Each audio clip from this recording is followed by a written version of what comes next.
Good morning. Today we are going to discuss modern auxiliary. As you all know that we have two types of auxiliary verb. The first one primary auxiliaries and second one modern auxiliaries. वे क्रियाएं जो किसको main verb को support करते हैं उनका अर्थ complete करने के लिए जिनकी मदद ली जाती है उनको हम बोलते हैं ऑक्सिलरी वर्ब, चाहे वो मॉडल हो या फिर प्राइमरी। प्राइमरी ऑक्सिलरीज में verb to be, to do and to have, तीन कैटेगरी के उसमें आते हैं। और इसमें जो मॉडल ऑक्सिलरीज में जो हम आज पढ़ेंगे ये है मॉडल ऑक्सिलरीज। इस वाले वीडियो में हम इससे ब्रीफ जिसको हम बोल सकते हैं वो लेने की कोशिश करेंगे और एक एक करके इनके जितने भी फॉर्म्स होते हैं can, could, may, might, should के, इनके भी डिफरेंट रूप होते हैं, डिफरेंट टाइप से भी यूज किए जाते हैं। इसको हम जो है कि एक सेपरेट वीडियो में हर एक की सेपरेट वीडियो बना करके हम इसमें देखेंगे। And today in this video we are just going to discuss in brief an overview of this model auxiliaries. तो लेट्स बिगिन। सबसे पहले बात आती है कैन। कैन का मतलब सकना, और कैसे यूज होगा? सकता है, सकती है, सकते हो, यानी एबिलिटी को शो करेगा। वो क्या करेगा? एबिलिटी को शो करेगा। सपोज दैट मैं एक छोटा सा एग्जांपल आपके सामने रखता हूं। मैं इंग्लिश पढ़ सकता हूं, तुम इंग्लिश बोल सकते हो। ये कब बोलूंगा मैं? ये मैं जब बोलूंगा when I will have such ability, जब मेरे पास इस प्रकार की जब एबिलिटी होगी then I will say I can read English, you can speak English, they can lift this box, वो इस बॉक्स को उठा सकते हैं, तुम बहुत तेज भाग सकते हो, you can run fast like this. ये क्या शो करेगा? एबिलिटी को शो करेगा। अब दूसरा है कुड। कुड के मैं भी सका और पाया। एक मैंने एस्टेरिस्क मार्क यहाँ पर लगा रखा है, इसका कुछ और यूज भी है। अब एक को सका एक पाया। सपोज दैट मैं एग्जांपल देता हूं, तुम इंग्लिश नहीं बोल पाए, you could not speak English, वह तेज नहीं दौड़ सका, ही कुडंट रन फास्ट। इस प्रकार से they couldn't pick up this burden, वे इस बर्डन को नहीं उठा सके। जिन सेंटेंस के अंत में सका पाया तो इसके लिए आप इसका प्रयोग करेंगे, कुड का प्रयोग करेंगे। जो है एस्टेरिस्क मार्क्स का मतलब जो मेरा ये है कि अगर कैन किसी आई मीन नरेशन में अगर किसी कैन हो तो उसको जो है कि बदलने के लिए कुड का प्रयोग, सकता, था भी इसका प्रयोग होता है इसको पास्ट में बनाने के लिए। नाउ नेक्स्ट मे, माइट। दोनों को मैंने सकता है के रूप में यहाँ पर लिखा है क्योंकि बोथ शोज पॉसिबिलिटीज। जो दोनों हैं शो क्या करते हैं? वो पॉसिबिलिटी को शो करते हैं। इनका मतलब वही होगा जैसे ये है। अब यहाँ पर कैन की सकना होता है, सकता है, इसका मतलब कि ये एबिलिटी को शो करता है कैन, और ये जो है ये पॉसिबिलिटी को शो करेगा। पॉसिबिलिटी का मतलब अब मे जो है मच पॉसिबिलिटी, मोर पॉसिबिलिटी को जो है कि ज्यादा जो है वो ये भी शो करेगा, और जो कम पॉसिबिलिटी जहां पर होगी वहां पर माइट क्या करेगा? शो करेगा। Suppose that he may come today, वो आज आ सकता है। अगर हम बोलेंगे इसको ज्यादा चांसेस हैं उसकी, वो आर श्योर ऑलमोस्ट, तो that time we will use may. अगर कम चांसेस हैं थोड़ा बहुत तो हम उस समय ही माइट कम टुडे भी बोल सकते हैं। It may rain today.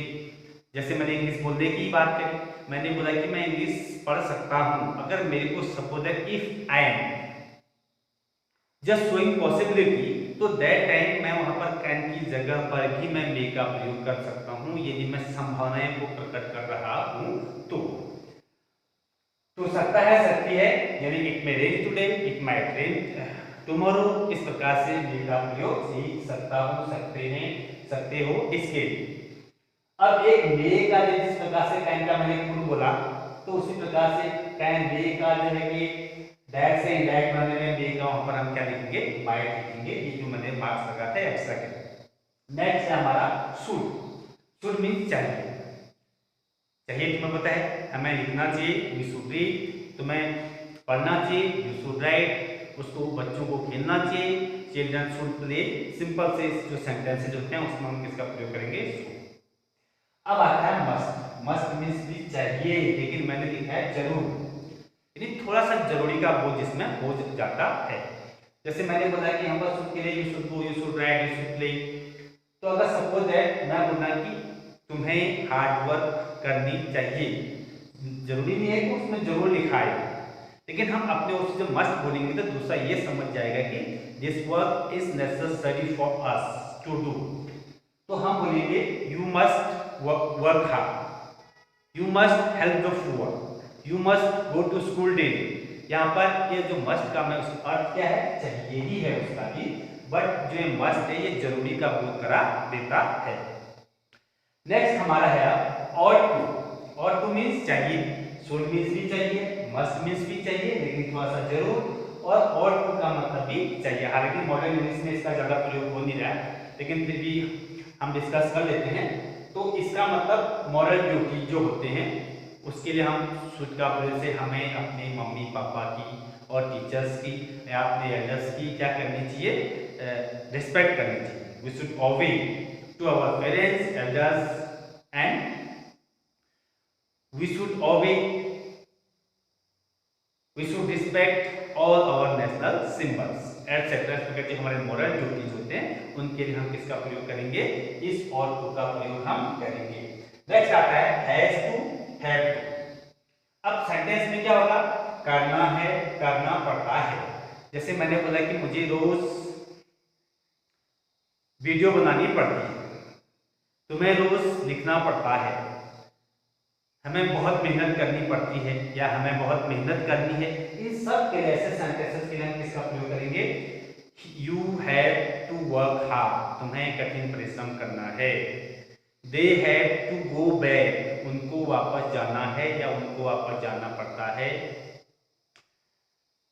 Children have to play, बच्चों को खेलना है। इस प्रकार से हम ऐसे सेंटेंस जो होंगे इसमें से किसका प्रयोग करेंगे। अब हैज टू, हैव टू आपने मैंने टेंस में बता रखा है, जिन सेंटेंसेस के लिए थर्ड पर्सन सब्जेक्ट्स के लिए हम हैज टू का प्रयोग करेंगे, और जो प्लूरल सब्जेक्ट जो होते हैं उनके लिए हम किसका प्रयोग करेंगे, हैव टू का प्रयोग। अब है हैव टू, ये देखो तीन एक कैटेगरी के हैं, हैव टू और विल हैव, यानी ये प्रेजेंट के हो गए, ये पास्ट का हो गया, और ये किसका हो गया, ये फ्यूचर का हो गया। तो हैव टू का मतलब वही आएगा, करना पड़ता था, करना था या करना पड़ा। मुझे कल घर जाना पड़ा, मुझे कल बाजार से सामान लाना पड़ा। तो इस वाले सेंटेंसेस के लिए you have to do your work, तुम्हें अपना काम करना पड़ा। I had to go to market, मुझे बाजार जाना पड़ा या जाना पड़ता था या जाना था। इस प्रकार के जो सेंटेंसेस होते हैं उनमें हम किसका प्रयोग करेंगे, हैव टू। वही विल हैव टू, करना होगा, करना पड़ेगा। तुम्हें आज 10 पेज लिखने पड़ेंगे, today you will have to write 10 pages. उसे कल स्कूल आना पड़ेगा, he will have to come to school tomorrow. इस प्रकार के जो सेंटेंसेज होते हैं उनमें हम किसका प्रयोग करते हैं। अगर आप एक को भी सीख जाओ तो तीनों इससे जो है कि सेम आप आसान होगा आपके लिए। अब एक है विल बी एबल टू, सकेगा पाएगा, मैं इंग्लिश बोल सकूंगा। तुम अच्छे अंक ला पाओगे। ऐसे वाले जो सेंटेंसेस होते हैं उनके कौन से मॉडल का प्रयोग होता है, will be able to. Able का मतलब एबल टू मीन समर्थ होना, योग्य होना। विल बी या विल जो है फ्यूचर को शो कर रहा है। तो you will be able to get good marks this year, तुम इस साल अच्छे अंक क्या कर पाओगे, ला पाओगे। She will be able to talk in English, वो इंग्लिश बोल सकेगी, वो इंग्लिश में बात कर पाएगी। अब लास्ट है वुड। वुड के मैंने लिखा है जाता लिखता पढ़ता, एक ऊपर दूसरा लिखा है जाएगा लिखेगा पढ़ेगा। ये क्यों, जैसे सिंपली हमने बोला मैं लिखता, ये प्रेजेंट इंडेफिनिट में की बात नहीं कर रहा हूं मैं।